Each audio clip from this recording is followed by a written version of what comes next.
Shalom, pessoal. Rabino Jacques.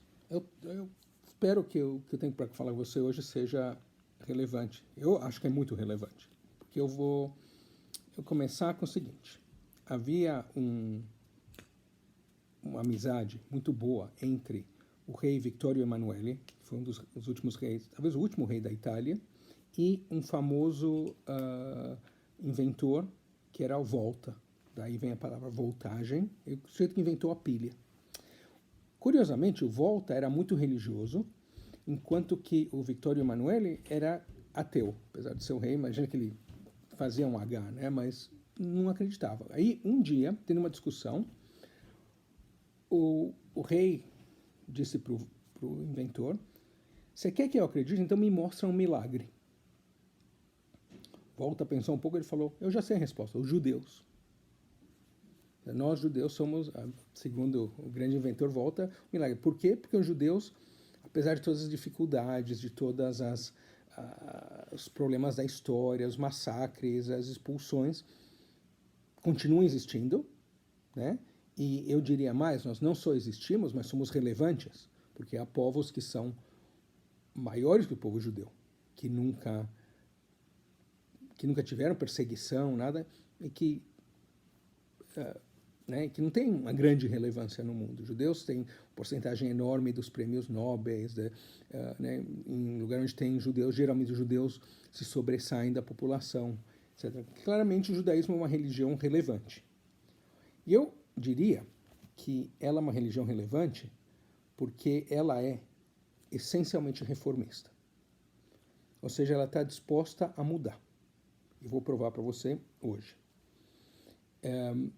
Às vezes me entristece, né, que as pessoas não têm uma perspectiva, muitos judeus que se dizem ortodoxos, judeus ortodoxos, que acham que o jeito que eles praticam o judaísmo hoje é exatamente do jeito que Moisés fazia, né, que Moisés também andava com peiote e com um chapelão um stramel de pelo, casaco preto no deserto, né? Eles não têm essa perspectiva histórica, essa perspectiva de que o judaísmo de fato muda. E eu vou provar para você já agora. Tá? E eu diria mais, que essa habilidade do judaísmo de mudar é o que faz que o judaísmo tenha conseguido sobreviver e sobretudo, continuar sendo relevante. Porque, normalmente, sobreviver não é suficiente. Há outros povos que são antigos, como o povo de Israel, né? Porém que são muito maiores, que nunca foram expulsos da sua terra, por exemplo, os chineses, ou os russos, os egípcios, né? Mas não tem, entendendo quão pequeno é o número dos judeus, é assombroso, né? Que os judeus, sendo acho que 0,1% da população, recebem 12, 13% dos prêmios nobres, por exemplo. E que os judeus, acho que claramente não há um povo que tenha feito tantas contribuições para a civilização como o povo judeu. E eu acho que realmente. Por quê? Porque nós temos uma maneira de sempre continuar sendo relevante. Da onde ela vem? Eu diria que ela vem da audácia dos rabinos. Algo que eu chamaria, em Yiddish, a palavra é chutzpah. Chutzpah a definição de chutzpah, para você entender, é o sujeito que mata o pai e a mãe, e aí ele pede misericórdia do juiz porque ele é órfão. Tá? Bom, mas o negócio é o seguinte, eu vou mostrar para você aqui, baseado, de fato, num texto do Talmud em Sanhedrin 71a, onde há 3 ocasiões nas quais os rabinos, encontrando algo no texto que os perturba, que ofende a sensibilidade deles, optam por redefinir o que o texto significa. Eles, de certa maneira, eles legislam o texto, legislam a lei de maneira que ela nunca possa ser usada. Por quê? Porque, normalmente, eles vivem num mundo no qual, por um lado, a lei é importante, a Torá é importante, e ela tem um valor enorme. Por outro lado, você está lendo algo na lei que não faz sentido nenhum, ou que, se essa lei fosse aplicada, seria horrível. Tá? Então, quais são essas 3 leis? A primeira lei que os rabinos interpretam de maneira que ela deixe de existir é a que vem em Deuteronômio 21, versículos 18 a 21, que fala de um filho, Ben Sorero Moré, um filho rebelde e sei lá, em inglês a palavra stubborn, ele é rebelde e ele é ardiloso, né? Ele é um filho que se comporta mal, um filho que não obedece os pais.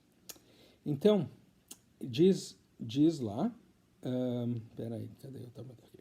Então diz assim, se um filho não obedece à voz da mãe e do pai, se ele é glutão, ele gosta de comer muito, e é um bêbado, seus pais devem trazê-lo para o portal da cidade. O portal da cidade é onde a lei, onde ficavam os sábios, né, e os juízes, e passavam a lei, né? Então o portal da cidade na verdade era o tribunal, né? E na verdade essa lei se aplica só ao filho que ele está no início da adolescência. Lá os sábios, os mais antigos da cidade, os que têm mais conhecimento, vão questionar os pais, e se eles acharem que o filho é rebelde, é mal educado, não se comporta bem, né? Ele assim, enfim, né? Então esse filho rebelde deve ser apedrejado à morte. Você se põe a pensar, primeiro, se fosse assim, não sobrava filho nenhum, né? Porque todo filho é rebelde. Então, eu diria que essa lei ela é barbárica, né? E, por outro lado, né, você imagina que, se você já teve um filho que, sobretudo que é adolescente, dá vontade de apedrejar, né? Mas não deve. Então, os rabinos ficaram profundamente perturbados por essa lei. Eles começaram a olhar com cuidado o texto da lei, o que ele diz. E eles perceberam que a palavra voz, ele não escuta a voz da mãe e do pai, estava no singular. Não dizia, ele não escuta as vozes do pai e da mãe, senão ele escuta a voz do pai e da mãe. Aí os rabinos decidiram que isso significa que o pai e a mãe têm que falar exatamente com a mesma voz. Então essa lei só se aplicaria se você não fosse capaz de diferenciar entre a voz do pai e a voz da mãe. Claramente uma situação impossível, né? Os rabinos concluem, portanto, que nunca houve um filho rebelde e nunca haverá. E aí eles explicam, a lei está na Torá para que você estude, pense e reflita e receba um mérito de ter estudado. Afinal, estudar a Torá é uma coisa que te dá mérito.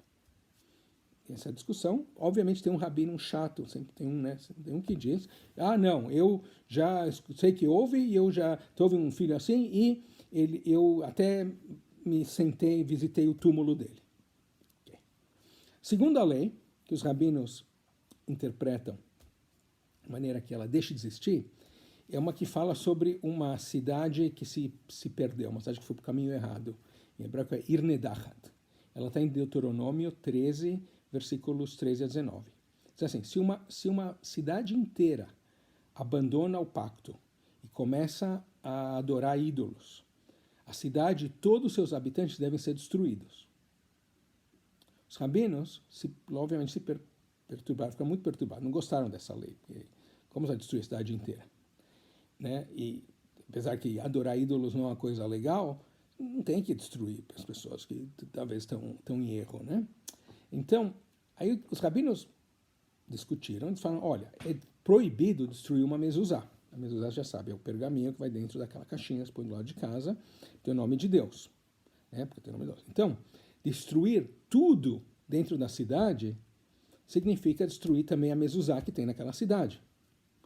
E já que os rabinos não conseguiram imaginar que pudesse haver uma cidade que não tivesse ninguém, nenhum judeu, ninguém que tivesse uma mezuzá, então eles ensinaram que mesmo que nunca houve uma cidade que se perdeu e nunca haverá. E aí eles discutem. Por quê? Porque essa lei está lá, a lei está na Torá, para que você estude, aprenda e receba o mérito de ter estudado a Torá. Obviamente, um rabino chato, sempre tem um chato de galocha, né? Ele discorda, ele diz que uma vez ele já viu um montículo, né, uma montanha assim, que era que sobrou de uma cidade assim que foi destruída. A terceira lei, mencionada lá em Sanhedrin, vem da Parashá dessa semana, que fala sobre uma casa aflita, foi afligida com Metzorá. Metzorá é um tipo de doença dermatológica que é traduzida erroneamente como lepra. Não é lepra. Metzorá é algum tipo de fungo, algo que aparecia na pele das pessoas ou na roupa, e na Parashá dessa semana também nas paredes de uma casa. Eu digo assim, eu já vi uma casa que tinha tanto mofo, né, desses fungos, que o mofo cobria tudo, inclusive os móveis, as roupas das pessoas, foi horrível. Mas nunca vi, né, bom, pode ser isso, né? Mas, porém, o que acontecia? O sacerdote checava essa casa várias vezes, e se ele ia uma vez, ele ia de novo, aí se essa praga, esse mofo, essa coisa branca, né, se estava espalhando, a casa devia ser totalmente destruída, ou seja, seria como se alguém que tivesse mofo, né, coisa na sua casa, seria obrigado a destruir a casa, né, destruir tudo. Né? Quer dizer, eu leio para você aqui o que diz na Torá especificamente. Tá? Diz na Torá, Levíticos 14:45, a casa vai ser destruída, as suas pedras e suas madeiras, e tudo envolvido com a casa, o que está ao redor, tudo tem que ser retirado e colocado num lugar impuro fora da cidade. Ou seja, tem que totalmente limpar o terreno, tudo. O que acontece? Bom, então, novamente, a lei perturbava os rabinos, não faz sentido. Então, eu não sei como é no Brasil, aqui que às vezes tem mofo. Se tiver algum lugar que se cair água, vai dar mofo, mas isso não é Metzorá, mas enfim, né? E não faz sentido se destruir a casa inteira. Então, claramente essa lei perturbava as sensibilidades éticas, morais dos rabinos. Então eles olharam cuidadosamente para o hebraico e perceberam que quando você lê o texto, em um momento a palavra parede está no singular, e em outros momentos nessa mesma conversa está a palavra paredes no plural. Onde você pode ter uma parede que também é paredes? Na esquina, né? Quando tiver esquina, lá, né? Então, isso seria o lugar. Então, o rabino só como a gente poderia aparecer se o Metzorá aparecesse em duas paredes que se encontram. E segundo os rabinos, ele teria que ser completamente simétrico, porque já que parede é igual a parede, tem que ser igual, o mofo, né, essa mancha branca, tinha que ser igual em ambos os lados.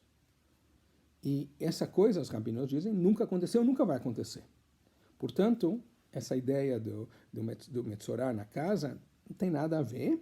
Os rabinos dizem que a lei está na Torá para que nós possamos estudar, aprender, refletir e receber o mérito por ter estudado. Novamente, sempre tem um chato no grupo. Você vai ter algum chato que vai colocar algum comentário aqui nesse grupo? Você é bem-vindo colocar comentário, tá? Mas colocar um comentário assim, Rabino, você não sabe nada. Porque você sabe, você estudou, né? Bom, então, né, sempre tem um chato que quer ser do contra. Né? E ele diz que não, que ele já viu, já tinha uma casa assim e ele já visitou as ruínas dessa casa. Bom, eu trago para vocês esses 3 exemplos para demonstrar um preceito religioso sumamente importante.